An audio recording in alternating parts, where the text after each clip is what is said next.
ഇതൊരു മനുഷ്യഭോജികളുള്ള ഗ്രാമത്തെക്കുറിച്ചുള്ള കഥയാണ്. പുറത്തുനിന്ന് വരുന്ന സ്ത്രീകളെ ഇവർ തട്ടിക്കൊണ്ടുപോകുകയും പിന്നീട് അവരെ ഗർഭിണികളാക്കുകയും ചെയ്യുന്നു. അവരുടെ മുലപ്പാൽ ഉപയോഗിക്കാനാണ് ഇത് ചെയ്യുന്നത്. ഗ്രാമത്തിലെ ആളുകൾ എന്തുകൊണ്ടാണ് ഇങ്ങനെ ചെയ്യുന്നത് എന്നറിയാൻ സിനിമയുടെ അവസാനം വരെ കണ്ടിരിക്കൂ. അപ്പോൾ ഇന്നത്തെ സിനിമയിലേക്ക് കടക്കാം. ഈ സിനിമയുടെ പേര് ഫാം എന്നാണ്. സിനിമ ആരംഭിക്കുമ്പോൾ ഒരു ദമ്പതികളെ നമ്മൾ കാണും. പെൺകുട്ടിയുടെ പേര് നോറയും ആൺകുട്ടിയുടെ പേര് അലിക്കുമാണ്. ഇവർ അവധി ആഘോഷിക്കാൻ പുറത്തേക്ക് യാത്ര പോകുകയാണ്. യാത്രക്കിടെ നോറയ്ക്ക് വാഷ്റൂമിലേക്ക് പോകേണ്ടി വരുന്നു. അതിനാൽ അവൾ അലിക്കിനോട് വഴിയരികിൽ കാർ നിർത്താൻ പറയുന്നു. തുടർന്ന് അലിക്ക് ഒരു സ്ഥലത്ത് കാർ നിർത്തുന്നു. അത് ഒരു റെസ്റ്റോറന്റ് ആയിരുന്നു. അവർ റെസ്റ്റോറന്റിന്റെ അടുത്തേക്ക് ചെന്നപ്പോൾ അത് അകത്തുനിന്ന് പൂട്ടിയ നിലയിലായിരുന്നു. അവിടെ ആരെയും കാണാനായില്ല. നോറയ്ക്ക് അടിയന്തരമായി വാഷ്റൂമിലേക്ക് പോകേണ്ടതായതിനാൽ അവൾ റെസ്റ്റോറന്റിന്റെ പിന്നിലേക്ക് പോയി ഒരു സ്ഥലമെങ്കിലും ഉണ്ടോ എന്ന് അന്വേഷിക്കുന്നു. അവിടെ അവൾ ഒരു പേഴ്സും ഒരു മൊബൈൽ ഫോണും കണ്ടെത്തുന്നു. എന്നാൽ അവയെ അവൾ അവഗണിച്ച് അവിടെ തന്നെ മൂത്രമൊഴിക്കാനിരിക്കുന്നു. അവിടെ നിന്ന് അല്പം അകലെയായി ഒരു അസ്ഥികൂടം കിടക്കുന്നതായി അവൾ കാണും. ഇതോടെ ആ ഗ്രാമം മനുഷ്യഭോജികളുടേതാണെന്ന് അവൾക്ക് മനസ്സിലാകും. തുടർന്ന് നോറയും അലിക്കും അവിടെ നിന്ന് പുറപ്പെടുന്നു. എന്നാൽ കുറച്ചു മുന്നോട്ടു പോയപ്പോൾ ഒരു വയോധികയായ സ്ത്രീയെ അവർ കാണുന്നു. അവളുടെ കാർ തകരാറിലായതിനാൽ അവൾ അലിക്കിനോട് സഹായം അഭ്യർത്ഥിക്കുന്നു. അലിക്ക് ആ സ്ത്രീക്ക് സഹായം ചെയ്യാൻ കാറിൽ നിന്നിറങ്ങുന്നതോടെ നോറയും അവളോട് സംസാരിക്കാൻ പുറത്തിറങ്ങുന്നു. എന്നാൽ ആ സ്ത്രീ നോറയോട് വളരെ മോശമായി സംസാരിക്കുന്നു. അതിൽ നോറയ്ക്ക് ഏറെ കോപം വരുന്നു. അവൾ അലിക്കിനോട് ഇവിടെ നിന്ന് പോകണമെന്ന് പറയുന്നു. തുടർന്ന് അവർ അവിടെ നിന്ന് പുറപ്പെടുന്നു. കുറച്ചു ദൂരം സഞ്ചരിച്ച ശേഷം ഇവർക്ക് വിശപ്പുണ്ടാകുന്നു. അതിനാൽ അവർ ഒരു റെസ്റ്റോറന്റിൽ പോകുന്നു. അവിടെ അലിക്ക് വെയിറ്ററോട് 2 ബർഗർ കൊണ്ടുവരാൻ പറയുന്നു. കുറച്ചു സമയം കഴിഞ്ഞ് വെയിറ്റർ ബർഗറുകൾ കൊണ്ടുവരുന്നു. എന്നാൽ അവർ അത് കഴിക്കാൻ തുടങ്ങുമ്പോൾ രുചി വളരെ വിചിത്രമായി തോന്നും. അതുകൊണ്ട് അലിക്ക് നോറയോട് ഇവിടെ നിന്ന് പോകണമെന്ന് പറയും. അപ്പോൾ അവിടെയുണ്ടായിരുന്ന ഒരു യുവാവ് നോറയെ തടഞ്ഞ് ഈ ഗ്രാമം വളരെ അപകടകരമാണെന്നും ഉടൻ ഇവിടെ നിന്ന് പോകണമെന്നും മുന്നറിയിപ്പ് നൽകും. എന്നാൽ അലിക്ക് ആ യുവാവിന്റെ വാക്കുകൾ വിശ്വസിക്കാതെ നോറയെ കൂട്ടിക്കൊണ്ട് അവിടെ നിന്ന് പുറപ്പെടുന്നു. യാത്രക്കിടെ നോർ അലിക്കിനോട് ഇവിടെ എന്തോ ശരിയല്ലെന്ന് തോന്നുന്നതായും നമുക്ക് തിരികെ പോകുന്നതാണ് നല്ലതെന്നും പറയുന്നു. എന്നാൽ അലിക്ക് അവളോട് ഞാൻ നിന്റെ കൂടെയുണ്ട്, ഭയപ്പെടേണ്ട എന്ന് പറയുന്നു. തുടർന്ന് അവർ ഒരു ഗ്യാസ് സ്റ്റേഷനിൽ കാർ നിർത്തുന്നു. ഇന്ധനം നിറയ്ക്കാൻ അലിക്ക് ഗ്യാസ് സ്റ്റേഷന്റെ അകത്തേക്ക് ചെന്ന് ഉടമയോട് ഇവിടെ രാത്രി തങ്ങാൻ എന്തെങ്കിലും സ്ഥലം ലഭ്യമാണോ എന്ന് ചോദിക്കുന്നു. എന്നാൽ ഗ്യാസ് സ്റ്റേഷൻ ഉടമ അതിന് നിഷേധം പറയുന്നു. എന്നാൽ അവൻ അലിക്കിനോട് പറയുന്നു ഇവിടെ നിന്ന് കുറച്ചു ദൂരത്തിൽ ഒരു ക്യാബിൻ ഉണ്ടെന്നും അവിടെ നിങ്ങൾക്ക് ഒരു മുറി ലഭിക്കാമെന്നും. തുടർന്ന് അവർ ആ സ്ഥലത്തേക്ക് പുറപ്പെടുന്നു. കുറച്ചു സമയത്തിനു ശേഷം അവർ അവിടെ എത്തുന്നു. അവിടെ നിരവധി കാറുകൾ പാർക്ക് ചെയ്തിരിക്കുന്നതായി കാണുന്നു. അത് കണ്ടപ്പോൾ ഇവിടെ ഇതിനകം തന്നെ പലരും ഉണ്ടെന്ന് തോന്നുന്നു. എന്നാൽ പുറത്ത് ആരെയും കാണാനായില്ല. അതിനാൽ അവർ ക്യാബിനിന്റെ അകത്തേക്ക് കടക്കുന്നു. ക്യാബിൻ മുഴുവനും ശൂന്യമായിരുന്നു. കൂടാതെ അകത്ത് ഏറെ അഴുക്കുമുണ്ടായിരുന്നു. പിന്നീട് ക്യാബിനിന്റെ ഉടമ അവിടെ എത്തുന്നു. അവന്റെ രൂപം വളരെ വിചിത്രമായിരുന്നു. അവൻ പറയുന്നു ഈ സ്ഥലം ഞാൻ ഒറ്റയ്ക്കാണ് നോക്കുന്നത്, അതിനാൽ കൂടുതലായി വൃത്തിയാക്കാൻ കഴിയുന്നില്ല. തുടർന്ന് അവൻ അവർക്കൊരു മുറി നൽകി അവിടെ നിന്ന് പോകുന്നു. ഇരുവരും മുറിക്കുള്ളിലെത്തിയപ്പോൾ സമീപത്തെ കട്ടിലിൽ വളരെയധികം രക്തക്കറകൾ കാണുന്നു. അതിലൂടെ ഇവിടെ എന്തോ തെറ്റായ കാര്യം നടന്നിട്ടുണ്ടെന്ന് മനസ്സിലാക്കാം.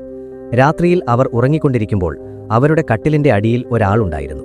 കുറച്ചു നേരത്തിനു ശേഷം ആ മനുഷ്യൻ പുറത്തേക്ക് വരുന്നു. അവൻ തന്റെ മുഖത്ത് വളരെ വിചിത്രമായ ഒരു മാസ്ക് ധരിച്ചിരുന്നു. അതിനുശേഷം സീൻ മാറുന്നു. നമുക്ക് നോറയെ കാണിക്കുന്നു. അവളെ ഒരു കൂട്ടിൽ തടവിലാക്കിയിരിക്കുകയാണ്. മുഖത്ത് മാസ്ക് ധരിച്ച അതേ മനുഷ്യൻ അവിടേക്കെത്തുന്നു. അവനെ കണ്ട നോറ ഭയന്ന് ഉച്ചത്തിൽ നിലവിളിക്കുന്നു. എന്നാൽ ആ മനുഷ്യൻ അവളെ ബോധരഹിതയാക്കി തന്റെ കൂടെ കൊണ്ടുപോകുന്നു. തുടർന്ന് നോറയെ വളരെ വിചിത്രമായി കെട്ടിയിട്ട നിലയിൽ കാണിക്കുന്നു. നോറയുടെ സമീപത്ത് ഒരു സ്ത്രീ നിൽക്കുന്നു. അവളും വളരെ വിചിത്രമായ ഒരു മാസ്ക് ധരിച്ചിരിക്കുന്നു. ആ സ്ത്രീ ഒരു ഇഞ്ചക്ഷൻ തയ്യാറാക്കുന്നു. അതിൽ സ്പേം അടങ്ങിയിരിക്കുന്നു. തുടർന്ന് അവൾ ആ ഇഞ്ചക്ഷൻ നോറയ്ക്ക് നൽകുന്നു, അവളെ ഗർഭിണിയാകുന്നതിനായി. തുടർന്ന് 2 പുരുഷന്മാർ നോറയുടെ അടുത്തേക്കെത്തി അവളെ അഴിച്ചു കൂട്ടിക്കൊണ്ടുപോകുന്നു. പിന്നീട് നോറയെ ഒരു കന്നുകാലിശാലയിൽ അടച്ചിടുന്നു. മറ്റൊരു വശത്ത് അലിക്കിനെയും കാണിക്കുന്നു. അവനെയും ഒരു കൂട്ടിൽ അടച്ചിരിക്കുന്നു. അവന്റെ ചുറ്റിലും അവനെപ്പോലെ പലരും കൂട്ടിൽ തടവിലായിരുന്നു. അപ്പോൾ ചില പുരുഷന്മാർ അവിടെ എത്തുന്നു. അവരുടെ കൈകളിൽ ചുറ്റികകളുണ്ട്. അവർ ഒരു തടവുകാരന്റെ തലയിൽ ചുറ്റിക കൊണ്ടടിക്കുന്നു. അതിലൂടെ അവൻ മരണപ്പെടുന്നു. തുടർന്ന് അവർ അവന്റെ മൃതദേഹം കൊണ്ടുപോകുന്നു. ശരീരഭാഗങ്ങൾ വേർതിരിച്ച് ഉപഭോക്താക്കൾക്ക് വിൽക്കാനായിരുന്നു. അതിനുശേഷം മനുഷ്യഭോജികളായ സംഘത്തിന്റെ നേതാവിനെ കാണിക്കുന്നു. അവൻ തന്റെ ശരീരത്തിൽ കറുത്ത നിറത്തിലുള്ള പോളിത്തീൻ ധരിച്ചിരിക്കുന്നു. അവിടെ അവൻ ഒരു വ്യക്തിയെ കാണുകയും അവന് പണം നൽകുകയും ചെയ്യുന്നു. യാഥാർത്ഥ്യത്തിൽ ആ വ്യക്തിയാണ് ഇവർക്ക് മൃതദേഹങ്ങൾ എത്തിച്ചു നൽകുന്നത്. തുടർന്ന് അവൻ ക്യാബിനിന്റെ ഉടമയുടെ അടുത്തേക്ക് പോകും. ആളുകളെ വലയിലാക്കി ഇവിടെ എത്തിക്കുക എന്നതാണ് ആ ഉടമയുടെ ജോലി. ഇരുവരും ഇരുന്ന് സംസാരിക്കുന്നു. അവരുടെ സംഭാഷണത്തിൽ നിന്ന് ഇവർ മനുഷ്യരുടെ മാംസം ഉപഭോക്താക്കൾക്ക് വിൽക്കുന്നതാണെന്ന് വ്യക്തമായി മനസ്സിലാക്കാം. അതിനുശേഷം നിരവധി സ്ത്രീകൾ ഒരു വലിയ കൂട്ടിൽ അടച്ചിട്ടിരിക്കുന്ന സ്ഥലവും കാണിക്കുന്നു. ഇവരിൽ പല സ്ത്രീകളും ഇതിനകം ഗർഭിണികളായി കുഞ്ഞുങ്ങൾക്ക് ജന്മം നൽകിയവരായിരുന്നു. അതിനാൽ ഇവർ അവരുടെ ശരീരത്തിൽ നിന്ന് പാൽ പിഴിഞ്ഞെടുക്കാൻ തുടങ്ങുന്നു. അത് ഉപഭോക്താക്കൾക്ക് വിൽക്കാനായി. യന്ത്രങ്ങൾ ഉപയോഗിച്ച് എല്ലാ സ്ത്രീകളിൽ നിന്നുമുള്ള പാൽ ശേഖരിച്ച ശേഷം അവർ അവിടെ നിന്ന് പോകുന്നു. അതിനുശേഷം ആ ഗ്യാസ് സ്റ്റേഷന്റെ ഉടമയെത്തുന്നു. അവന്റെ പേര് ആൻഡ്രി എന്നാണ്. അവൻ കുറച്ചു പാലെടുത്ത് ഒരു പെൺകുട്ടിയോട് അത് കുടിക്കാൻ പറയുന്നു. അതിന് അവൾ കടുത്ത കോപത്തോടെ പ്രതികരിച്ച് അവനെ ശപിക്കുന്നു. ഇതിൽ ആൻഡ്രിക്ക് വളരെ കോപം വരുന്നു. അവൻ ആ പെൺകുട്ടിയെ കൊന്നുകളയുന്നു. ഈ സംഭവം ഇവിടെയുള്ള പ്രധാന നേതാവ് അറിയുന്നു. അതിനാൽ അവൻ ചില ആളുകളെ കൂട്ടിക്കൊണ്ട് അവിടെ എത്തുന്നു. സംഭവമൊക്കെ കണ്ട ശേഷം ഇത് ആൻഡ്രി തന്നെയായിരുന്നു എന്നവൻ മനസ്സിലാക്കുന്നു. കാരണം ഇവരിൽ കൂടുതൽ പാൽ ഉൽപ്പാദിപ്പിക്കാൻ കഴിവുള്ള ഒരു പെൺകുട്ടിയെയാണ് അവൻ കൊന്നത്. അതിനാൽ ആൻഡ്രിയെ കണ്ടെത്താൻ അവൻ ആളുകളോട് ഉത്തരവിടുന്നു. ഇതിനുശേഷം നോറയെ വീണ്ടും കാണിക്കുന്നു. അവളെ അതേ ഫാമിൽ അടച്ചിട്ടിരിക്കുകയാണ്. അവിടെ അവൾ വളരെ മോശം അവസ്ഥയിലായ ഒരു പെൺകുട്ടിയെ കാണും. നോറ അവളോട് സംസാരിക്കാൻ തുടങ്ങും. ആ സംഭാഷണത്തിലൂടെ ആ പെൺകുട്ടി ഇവിടെ നിരവധി വർഷങ്ങളായി തടവിലാണെന്ന് നോറയ്ക്ക് മനസ്സിലാക്കുന്നു. അപ്പോൾ നോറ അവളോട് പറയുന്നു, നീ ഇവിടെ ഇത്രയും വർഷങ്ങളായി കഴിയുന്നുവെങ്കിൽ ഇവിടെ നിന്ന് പുറത്തേക്കുള്ള വഴി നിനക്കറിയാമല്ലോ. അപ്പോൾ ആ പെൺകുട്ടി നോറയോട് പറയുന്നു, ഇവിടെ നിന്ന് പുറത്തേക്കുള്ള വഴിയൊന്നുമില്ല. ഇത് കേട്ട് നോറ വളരെ ഭയപ്പെടുന്നു. തുടർന്ന് അവൾ മറ്റൊരു പെൺകുട്ടിയെ കാണുന്നു. അവളെ അടുത്തിടെ തട്ടിക്കൊണ്ടുവന്ന് ഇവിടെ അടച്ചിട്ടതാണ്. ആ പെൺകുട്ടി വളരെ ഭയന്നിരിക്കുകയായിരുന്നു. അതിനാൽ നോറ അവളെ ആശ്വസിപ്പിച്ച്, ഞാൻ നിന്നെ ഇവിടെ നിന്ന് പുറത്തേക്ക് കൊണ്ടുപോകുമെന്ന് പറയുന്നു. അടുത്ത ദിവസം ആൻഡ്രിയെ മനുഷ്യഭോജികൾ പിടികൂടുന്നതായി കാണിക്കുന്നു. അവനോട് നീ ആ പെൺകുട്ടിയെ എന്തുകൊണ്ട് കൊന്നു എന്ന് ചോദിക്കുമ്പോൾ അവൻ കരഞ്ഞുകൊണ്ട് പറയുന്നു, അവൾ എന്നെ ശപിച്ചു, കോപത്തിൽ ഞാൻ അവളെ കൊന്നുപോയി. തുടർന്ന് ആൻഡ്രിക്ക് ശിക്ഷ വിധിക്കുന്നു. ശിക്ഷയായി എല്ലാ തടവുകാർക്കും ഭക്ഷണം വിതരണം ചെയ്യാനുള്ള ജോലി അവന് നൽകുന്നു. അവൻ എല്ലാവർക്കും ഭക്ഷണം നൽകാൻ തുടങ്ങുന്നു. മറ്റൊരു വശത്ത് നോറ വഴി കണ്ടെത്താൻ സംസാരിച്ചിരുന്ന ആ പെൺകുട്ടിയുടെ അടുത്തേക്ക് ചിലരെത്തുന്നു. അവരവളെ കൂട്ടിക്കൊണ്ടുപോകുന്നു. ഇത് കണ്ട് നോറ കൂടുതൽ ഭയപ്പെടുന്നു. അപ്പോൾ വാതില് പുറത്തുനിന്ന് ചില ശബ്ദങ്ങൾ കേൾക്കുന്നു. അത് കേട്ട് നോറ വീണ്ടും ഭയപ്പെടുന്നു. എന്നാൽ വാതിൽ തുറക്കുമ്പോൾ മുന്നിൽ അലിക്കാണ്. അലിക്ക് എങ്ങനെയോ തന്റെ ജീവൻ രക്ഷിച്ചിവിടെ എത്തിച്ചേരുന്നു. അവൻ നോറയെ കൂട്ടിക്കൊണ്ട് അവിടെ നിന്ന് ഓടിത്തുടങ്ങുന്നു. എന്നാൽ പുറത്തേക്ക് രക്ഷപ്പെടാനുള്ള ഒരു വഴിയും അവർക്ക് കണ്ടെത്താനാകുന്നില്ല. അതിനാൽ അവർ രണ്ടുപേരും ഒരു ദേവാലയത്തിലേക്ക് പോകുന്നു.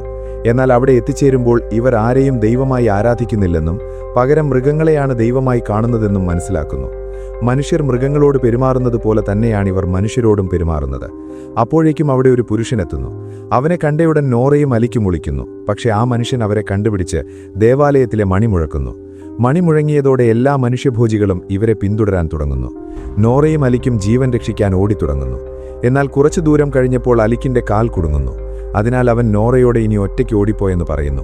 നോറ അവിടെ നിന്ന് രക്ഷപ്പെട്ടു. എന്നാൽ മനുഷ്യഭോജികൾ അലിക്കിന്റെ അടുത്തേക്കെത്തി ഒരു വലിയ കല്ലെടുത്ത് അവന്റെ തലയിലിടുന്നു. അതോടെ അലിക്ക് മരിക്കുന്നു. തുടർന്ന് നോറ ഒരു സ്ഥലത്തെത്തുന്നു. അവിടെ ഒരു പുരുഷനെ കൂട്ടിലടച്ചിരിക്കുന്നു. നോറ അവനോട് പുറത്തേക്ക് പോകാനുള്ള വഴി ചോദിക്കുന്നു. അപ്പോൾ അവൻ പറയുന്നു, ഇവിടെ നിന്ന് രക്ഷപ്പെടാനുള്ള ഏക വഴി ഇവരുടെ ബസിന്റെ താക്കോൽ കൈവശമാക്കുന്നതാണ്. ആ താക്കോൽ ഇവരുടെ ജനലിന്റെ അടുത്ത് വെച്ചിരിക്കുന്നു. ഇതിനുശേഷം നോറ ഒരാളിന്റെ അടുത്തേക്ക് പോകുന്നു. അവൻ സാധനങ്ങൾ സ്വീകരിച്ചുകൊണ്ടിരിക്കുകയായിരുന്നു. നോറ അപ്രതീക്ഷിതമായി അവന്റെ തലയിൽ ആക്രമിക്കുന്നു. ശേഷം നോറ ആ വാഹനമെടുത്ത് അവർ മുമ്പൊരു പെൺകുട്ടിയെ തട്ടിക്കൊണ്ടുവന്ന സ്ഥലത്തേക്ക് എത്തുന്നു. അവിടെ നിന്നും ആ പെൺകുട്ടിയെ പുറത്തെടുത്ത് സ്വന്തം കൂടെ കൊണ്ടുപോകാൻ തുടങ്ങുന്നു. തുടർന്ന് നോറ ബസിന്റെ താക്കോൽ വെച്ചിരുന്ന വീടിന്റെ അടുത്തേക്ക് എത്തുന്നു. അവൾ ആ താക്കോൽ എടുത്ത് ഇരുവരും ബസിന്റെ അകത്തേക്ക് കയറുന്നു. നോറ ബസ് സ്റ്റാർട്ട് ചെയ്യാൻ ശ്രമിക്കുന്നു. ബസ് സ്റ്റാർട്ട് ആകുകയും ചെയ്യുന്നു. അതിൽ നോറ വളരെ സന്തോഷത്തോടെ ആ പെൺകുട്ടിയോട് പറയാൻ തുടങ്ങുന്നു.